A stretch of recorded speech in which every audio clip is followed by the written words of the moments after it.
మన వెంకిమామ చెప్పినట్టు ఆకాశం దిగి వచ్చి మబ్బులతో వెయ్యాలి మన పందిరి అన్నట్టు అలాంటి మంచి లోకల్ ఫ్లేవర్ఫుల్ హ్యాపీ ఈవెంట్ అయితే ఒకటి క్యాప్చర్ చేయడానికి వచ్చేసాం. బ్రైడ్ మేట్స్ అందరూ అయితే చాలా ఫన్నీగా ఉన్నారు. వాళ్ళ కోసం మంచి రీల్ కూడా చేసేసాం. చూడండి మరి. ఇంకా అయిపోయిందా? ఇంకా గనగల్లా నుంచి తప్ప నాకు మారిపోతుందా? ఎప్పటి నుంచి గనగల్లా నుంచి తప్పటికి మారిపోతున్నావా?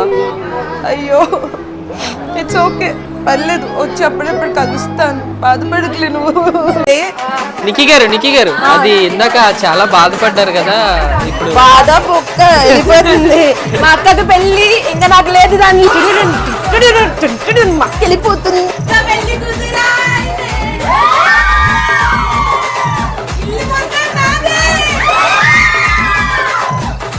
రిలాక్స్.